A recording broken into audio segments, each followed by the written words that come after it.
I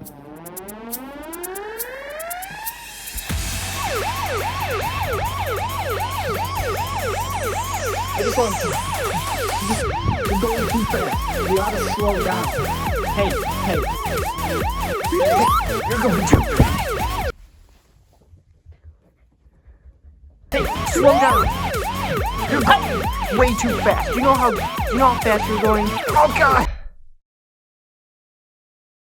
Hey everyone, chaomix here. When you think about Sonic the Hedgehog as a character, one of the first things that probably comes to mind is his speed. During his conception, Sega used Sonic as a way to show off their blast processing power of their console, the Sega Genesis. The Sega Genesis was a direct competitor to Nintendo's SNES, with its mascot being this little obscure character called Mario. Yeah, not a lot of people really know about him. His game's kind of this small, hidden indie gem. So Sega wanted to make Nintendo eat dust by creating a mascot and console that could absolutely smoke them. Sonic was a huge part of the marketing for the Sega Genesis, and his speed was a very important and clever way to show off the capabilities of the hardware. And it was a pretty successful marketing strategy that sold them a ton of units back in the day. The original marketing strategy is one of the biggest reasons Sonic is the way he is. The grass is green, hedgehogs are blue, and Sonic is fast. It's just the natural order of the world as we've come to know it. I don't make the rules, it's just how it is. Even after the Sega Genesis, Sega continued to create Sonic games focused around speed to show off their future hardware's processing capabilities. So with hardware becoming more and more advanced, the limits to what developers could do with Sonic and video games in general continued to expand. One of the first major advancements in technology was Sonic's transition to 3D in Sonic Adventure. This was the start of a new exciting era of gaming, where we got to see some of our favorite characters cross their fingers, close their eyes, and attempt to make the jump to 3D with varying results. As the console generations went on, the graphical fidelity and processing power got stronger, and developers were able to do more and more impressive things. This brings us to today. If you look at most of the more recent Sonic games to come out, it's very clear. Sonic is fast, but like really fast. The modern style of gameplay, called the boost style, lets you boost through various courses at Mach speed by holding down a single button. It slowly drains your boost meter as you use it, so you have to make sure to accumulate points by doing tricks, crashing into enemies, or collecting rings.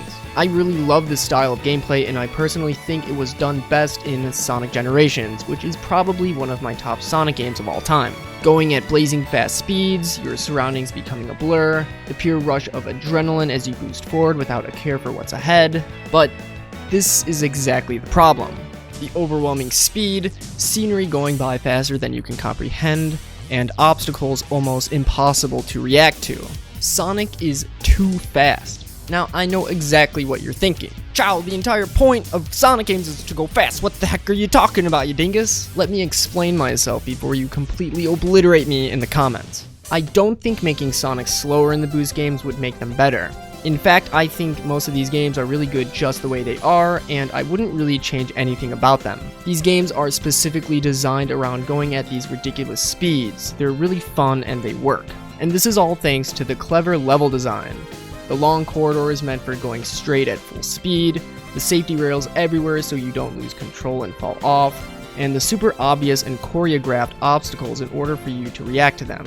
But faster does not equal better. I think there's a lot of drawbacks to the enormous amount of speed. The first being that you lose a lot of control. Let's make a comparison between the adventure-style gameplay and the boost games. Sonic's top speed is a lot slower in the adventure-style games, but he's able to make very precise turns for full 360-degree control. And don't get me wrong, he's still fast, but he's also extremely responsive to movement in all directions. He's able to steer himself in the air super precisely, stop on a dime, and turn corners immaculately.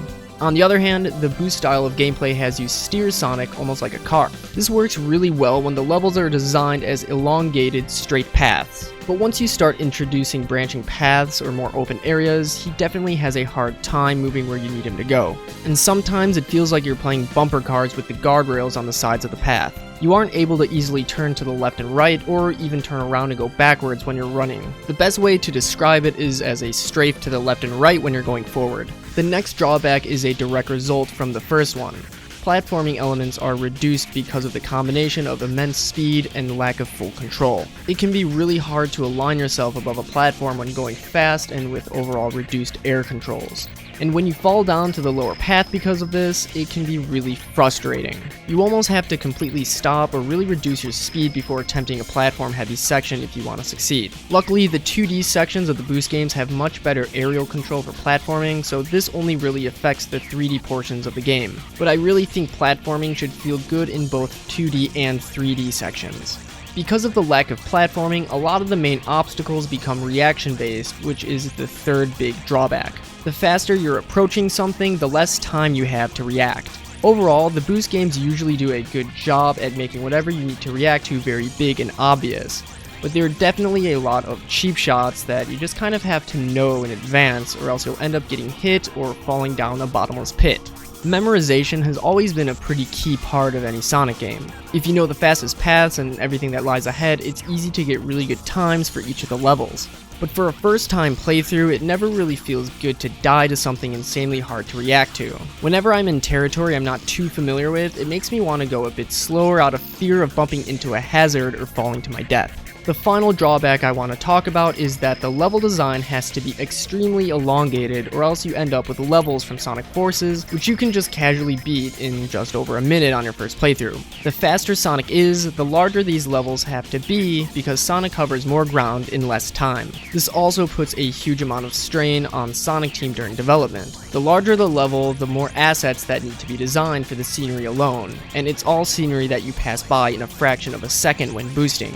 This is all time and energy Sonic Team could be using to make more content like additional levels, boss battles, game modes, or literally anything else. Sonic Team needs to find a sweet spot in speed for the next game. Sonic has to be fast enough to still have exciting, adrenaline-inducing gameplay, but not so fast that it compromises his maneuverability. I want to look at some of the Sonic games of past to see if we can find where this sweet spot lies. A game that I think got Sonic's speed way too slow is Sonic 06. Even ignoring the terrible slowdown and lag, Sonic's overall speed is incredibly slow. Sonic is also incredibly sensitive to any movement when he's at top speed, to the point where slightly tilting the analog stick in any direction can hurl him off a cliff.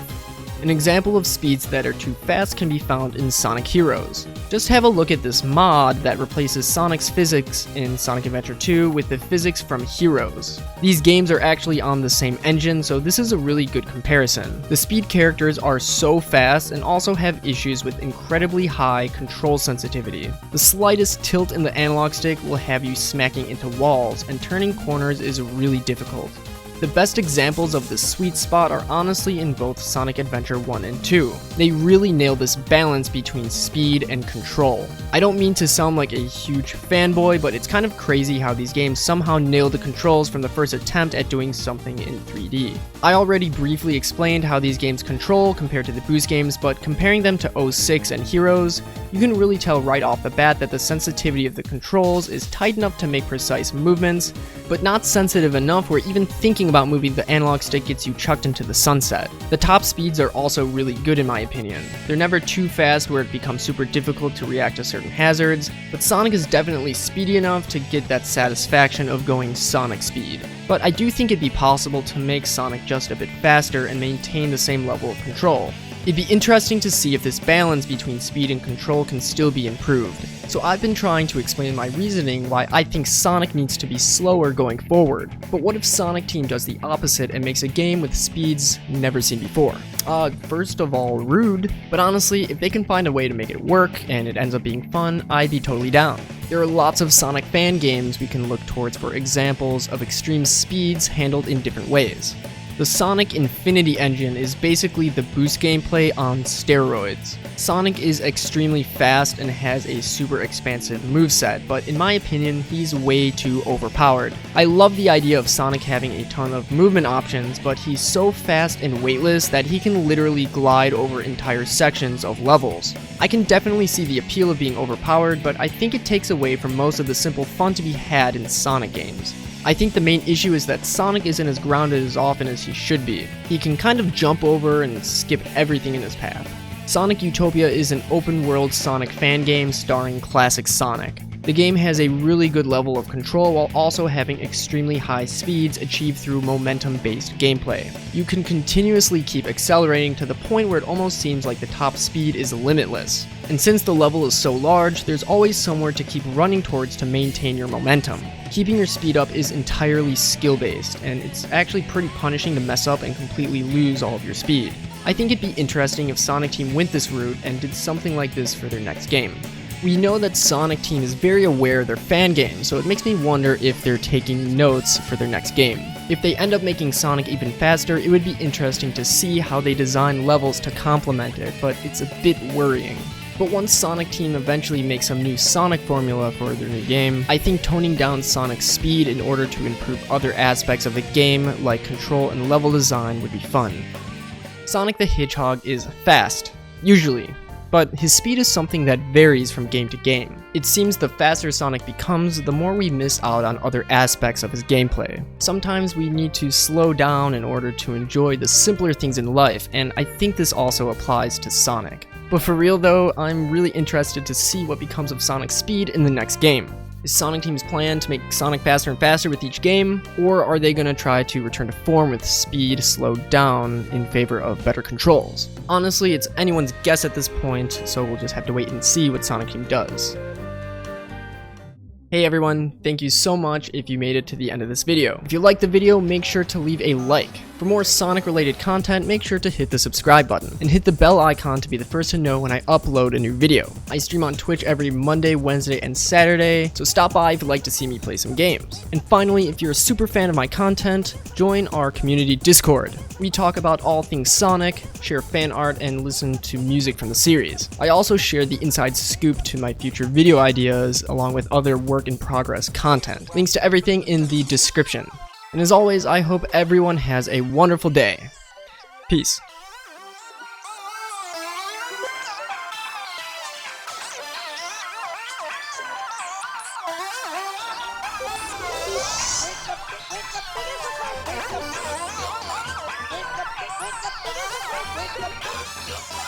Wake up,